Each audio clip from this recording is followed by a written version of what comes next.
ਅਗਲੀ ਖਬਰ ਕਰਦੇ ਜਾਈਏ। ਅਮਰੀਕਾ ਦੇ ਸਰਜਨ ਜਨਰਲ ਡਾਕਟਰ ਵਿਵੇਕ ਮੂਰਤੀ, ਉਹਨਾਂ ਨੇ ਜਿਹੜੀ ਗਨ ਵਾਇਲੈਂਸ ਆ ਉਸ ਨੂੰ ਪਬਲਿਕ ਹੈਲਥ ਕ੍ਰਾਈਸਿਸ ਗਰਦਾਨ ਦਿੱਤਾ ਹੈਗਾ ਆ। ਆਪਾਂ ਜਾਣਦੇ ਹੀ ਹਾਂ ਵੀ ਅਮਰੀਕਾ ਦੇ ਵਿੱਚ ਬਹੁਤ ਸਾਰੇ ਥਾਵਾਂ ਦੇ ਉੱਤੇ ਅਕਸਰ ਸ਼ੂਟਿੰਗਸ ਦੀਆਂ ਖਬਰਾਂ ਆਉਂਦੀਆਂ ਰਹਿੰਦੀਆਂ ਆ। ਗਨ ਵਾਇਲੈਂਸ ਨੂੰ ਲੈ ਕੇ ਬਹੁਤ ਕੁਛ ਜਿਹੜਾ ਉਹ ਜੀ, ਜੀ। ਚੱਲਦਾ ਰਹਿੰਦਾ ਆ। ਬਹੁਤ ਸਾਰੇ ਜਿਹੜੇ ਮੁੱਦੇ ਆ ਉਹ ਉੱਠਦੇ ਰਹਿੰਦੇ ਆ। ਕਹਿੰਦੇ ਵੀ ਹੁਣ ਸਰਜਨ ਜਨਰਲ ਦੇ ਦੁਆਰਾ ਗਨ ਵਾਇਲੈਂਸ ਡਿਕਲੇਅਰ ਕਰਨ ਦੇ ਨਾਲ ਹੁੰਦਾ ਕੀ ਹੈ। 40 ਪੇਜਾਂ ਦੀ ਜਿਹੜੀ ਪਬਲੀਕੇਸ਼ਨ ਆਈ ਹੈ ਯੂਐਸ ਸਰਜਨ ਜਨਰਲ ਵਿਵੇਕ ਮੂਰਤੀ ਨੂੰ, ਜਿੱਥੇ ਉਹਨਾਂ ਨੇ ਇਹ ਆਊਟਲਾਈਨ ਕੀਤਾ ਵੀ ਜਿਹੜੀ ਫਾਇਰ ਆਰਮ ਦੀ ਵਾਇਲੈਂਸ ਆ ਉਸ ਦਾ ਸਕੋਪ ਕੀ ਆ, ਉਸ ਦਾ ਇੰਪੈਕਟ ਕੀ ਹੁੰਦਾ ਆ ਜਿਹੜੇ ਪੀੜਤਾਂ ਦੇ ਉੱਤੇ ਜਾਂ ਉਹਨਾਂ ਭਾਈਚਾਰਿਆਂ ਦੇ ਉੱਤੇ ਜਿੱਥੇ ਇਹ ਚੀਜ਼ਾਂ ਵਾਪਰਦੀਆਂ ਆ। ਤੇ ਨਾਲ ਹੀ ਉਹਨਾਂ ਨੇ ਇਹ ਵੀ ਸੁਜੈਸ਼ਨਸ ਜਿਹੜੀਆਂ ਦਿੱਤੀਆਂ ਵੀ ਲਾ ਮੇਕਰਸ ਨੂੰ ਤੇ ਕਮਿਊਨਿਟੀ ਲੀਡਰਸ ਨੂੰ ਵੀ ਇਸ ਨੂੰ ਕਿੱਦਾਂ ਜਿਹੜਾ ਹੋਵੇ।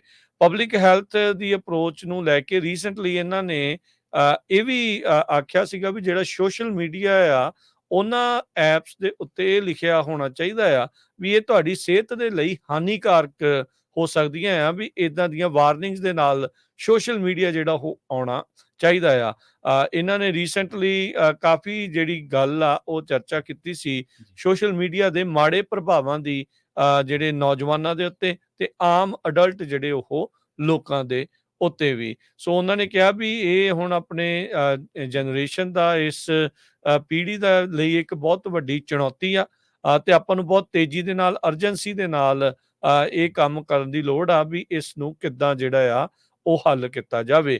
ਐਡਵਾਈਜ਼ਰੀ ਨੋਟਸ ਕਹਿੰਦੇ ਆ ਵੀ ਉਹ ਲਾਉਣ ਦੀ ਗੱਲ ਕਰ ਰਹੇ ਆ। ਫਾਇਰ ਆਰਮ ਰਿਲੇਟਡ ਇੰਜਰੀ ਦੇ ਨਾਲ ਕਹਿੰਦੇ ਆ ਵੀ ਇਹ ਉਹਨਾਂ ਨੇ ਜਿਹੜਾ ਉਹ ਦੱਸਿਆ, ਕਹਿੰਦੇ ਵੀ ਯੂਐਸ ਬੱਚਿਆਂ ਤੇ ਐਡੋਲੈਸੈਂਟਸ ਦੇ ਵਿੱਚ 2020 ਵਿੱਚ ਸਭ ਤੋਂ ਵੱਧ ਫੱਟੜ ਜਾਂ ਮਰਨ ਵਾਲਿਆਂ ਦਾ ਕਾਰਨ ਗਨ ਵਾਇਲੈਂਸ ਕਹਿੰਦੇ ਆ ਵੀ ਉਹ ਰਹੀ ਆ, ਜੋ ਕਿ ਇੱਕ ਬਹੁਤ ਵੱਡਾ ਚੇਂਜ ਜਿਹੜਾ ਅਮਰੀਕਾ ਦੇ ਵਿੱਚ ਦੇਖਣ ਨੂੰ ਜਿਹੜਾ ਉਹ ਜਾ ਰਿਹਾ ਆ। ਕਹਿੰਦੇ ਵੀ ਇਹ ਪਹਿਲੀ ਵਾਰ ਹੋਇਆ ਆ ਵੀ ਆਫਿਸ ਆਫ ਸਰਜਨ ਜਨਰਲ ਆ, ਉਹਨਾਂ ਨੇ ਇੱਕ warning specially focus gun violence ਨੂੰ ਲੈ ਕੇ ਜਿਹੜੀ ਉਹ ਕੀਤੀ ਆ। ਤੇ ਇਹ ਵੀ ਕੋਈ ਦੋ ਰਾਵਾਂ ਨਹੀਂ ਵੀ ਜਿਹੜੀ ਗਨ ਵਾਇਲੈਂਸ ਦਾ ਮੁੱਦਾ ਆ ਜਾਂ ਫਾਇਰ ਆਰਮਸ ਦਾ ਮੁੱਦਾ ਆ, ਸੈਕਿੰਡ ਅਮੈਂਡਮੈਂਟ ਦਾ ਮੁੱਦਾ ਆ, ਇਹ ਇੱਕ ਬਹੁਤ ਵੱਡੀ ਪੋਲੀਟੀਕਲ ਮਾਈਨ ਫੀਲਡ ਆ, ਸਿਆਸੀ ਇੱਕ ਜਿਹੜੀ ਉਹ ਚੀਜ਼ ਆ, ਤੇ ਉਸ ਨੂੰ ਲੈ ਕੇ ਕਿੱਦਾਂ ਜਿਹੜਾ ਅੱਗੇ ਵਧਿਆ ਜਾ ਸਕਦਾ ਆ। ਨੈਸ਼ਨਲ ਰਾਈਫਲ ਐਸੋਸੀਏਸ਼ਨ ਉਹਨਾਂ ਨੇ ਹਰ ਵਾਰੀ ਇਸ ਚੀਜ਼ ਦੀ ਆਪੋਜੀਸ਼ਨ ਕੀਤੀ ਆ ਵੀ ਗਨ ਵਾਇਲੈਂਸ ਨੂੰ ਹਮੇਸ਼ਾ ਫਰੇਮ ਕਰ ਦਿੱਤਾ ਜਾਂਦਾ ਹੈ ਪਬਲਿਕ ਹੈਲਥ ਇਸ਼ੂ ਦੇ ਮੌਕੇ ਦੇ ਉੱਤੇ, ਤੇ ਉਹਨਾਂ ਨੇ ਸਫਲਤਾਪੂਰਵਕ ਲੌਬਿੰਗ ਕੀਤੀ ਹੈ ਲੈਜਿਸਲੇਸ਼ਨ ਦੇ ਲਈ, ਜਿਹਦੇ ਨਾਲ ਬੇਸਿਕਲੀ ਜਿਹੜੀ ਫੈਡਰਲ ਫੰਡਿੰਗ ਆ ਗਨ ਵਾਇਲੈਂਸ ਰਿਸਰਚ ਦੇ ਉੱਤੇ ਉਹ ਟੋਟਲੀ ਉਹਨਾਂ ਨੇ ਫਰੀਜ਼ ਕਰਾਈ ਆ ਵੀ ਉਸ ਤੇ ਵਰਤੀ ਨਹੀਂ ਜਾ ਪਾ ਰਹੀ ਹੈਗੀ ਪਿਛਲੇ ਤਕਰੀਬਨ 3 ਦਹਾਕਿਆਂ ਤੋਂ। ਐਨਆਰਏ ਵਾਲਿਆਂ ਨੇ ਆਪੋਜੀਸ਼ਨ ਕੀਤੀ ਆ ਡਾਕਟਰ ਵਿਵੇਕ ਮੂਰਤੀ ਹੁਣਾਂ ਦੀ, ਜਿਸ ਨੂੰ ਲੈ ਕੇ ਜਿਹੜਾ ਆਪਾਂ ਦੇਖਦੇ ਆ ਵੀ ਇਹ ਸਾਰਾ ਕੁਝ ਜਿਹੜਾ ਉਹ ਚੱਲ ਰਿਹਾ ਆ। ਕਹਿੰਦੇ ਵੀ ਇੱਕ ਟਾਈਮ ਦੇ ਉੱਤੇ ਜਦ ਉਸ ਟਾਈਮ ਦੇ ਉੱਤੇ ਪ੍ਰੈਜ਼ੀਡੈਂਟ ਸੀਗੇ ਬਰਾਕ ਓਬਾਮਾ, ਉਹਨਾਂ ਦੀ ਵੀ ਕਹਿੰਦੇ ਵੀ ਨੋਮੀਨੇਸ਼ਨ ਆ ਉਹ ਖਤਰੇ 'ਚ ਜਿਹੜੀ ਉਹ ਪੈ ਗਈ ਸੀਗੀ।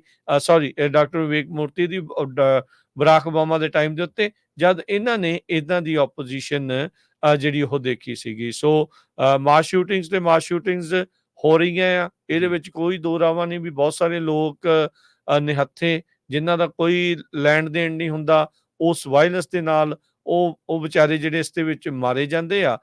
ਪਰ ਹੁਣ ਦੇਖੋ ਅੱਗੇ ਕੀ ਬਣਦਾ। ਰੀਸੈਂਟਲੀ ਸੁਪਰੀਮ ਕੋਰਟ ਨੇ ਵੀ ਇੱਕ ਫੈਸਲਾ ਸੁਣਾਇਆ ਸੀ ਪ੍ਰਵੀਨ ਜੀ, ਵੀ ਉਹ ਆਪਣੇ ਹੂੰ। ਸਰੋਤਿਆਂ ਨੂੰ ਯਾਦ ਦਿਵਾਉਂਦੇ ਜਾਈਏ ਜੀ, ਜੀ। ਵੀ ਘਰੇਲੂ ਹਿੰਸਾ ਕਰਨ ਵਾਲਿਆਂ ਨੂੰ ਹੂੰ। ਉਹ ਪ੍ਰੋਹਿਬਿਟ ਕਰਨਗੇ ਵੀ ਉਹ ਅੱਛਾ। ਗਨ ਜਿਹੜੀ ਉਹ ਨਹੀਂ ਲੈ ਸਕਦੇ, ਉਹਨਾਂ ਤੋਂ ਗਨ ਨਹੀਂ ਜਿਹੜੀ ਉਹ ਹੋ ਸਕਦੀ। ਇਹ ਵੀ ਮੁੱਦਾ ਸੁਪਰੀਮ ਕੋਰਟ ਤੱਕ ਜਿਹੜਾ ਉਦੋਂ ਪਹੁੰਚਿਆ ਸੀਗਾ। ਸੋ ਹੁਣ gun violence public health crisis ਹੋਣ ਦੇ ਨਾਲ ਕੀ ਵਾਕਿਆ ਇਸ ਦੇ ਵਿੱਚ ਕੋਈ ਫੰਡਿੰਗ ਆ ਸਕੇਗੀ ਜਿਹੜੀ ਕਿ ਐਨਆਰਏ ਨੇ ਇਵੈਂਚੁਅਲੀ ਫਰੀਜ਼ ਕਰਾਈ ਹੋਈ ਆ, ਜਾਂ ਇਸ ਦੇ ਉੱਤੇ ਕੋਈ ਰਿਸਰਚ ਆ ਸਕੇਗੀ, ਇਹ ਜਿਹੜੀ ਦੇਖਣ ਵਾਲੀ ਗੱਲ ਆ। ਬਹੁਤ ਸਾਰੇ ਜਿਹੜੇ ਨਾਨ ਪ੍ਰੋਫਿਟ ਵਾਲੇ ਆ ਉਹ ਆਪੋ ਆਪਣੇ ਆંકੜੇ ਇਸ ਦੇ ਬਾਬਤ ਜਿਹੜੇ ਉਹ ਦੱਸਦੇ ਰਹਿੰਦੇ ਆ, ਪਰ ਅਧਿਕਾਰਤ ਤੌਰ ਦੇ ਉੱਤੇ ਉਸ ਦੇ ਉੱਤੇ ਰਿਸਰਚ ਜਿਹੜੀ ਕਾਂਗਰਸ ਅਪਰੂਵਲ ਦੇ ਨਾਲ ਜਾਂ ਫੈਡਰਲ ਫੰਡਿੰਗ ਦੇ ਨਾਲ ਉਹ ਬਿਲਕੁਲ ਵੀ ਨਹੀਂ ਹੋ ਰਹੀ। ਜੀ।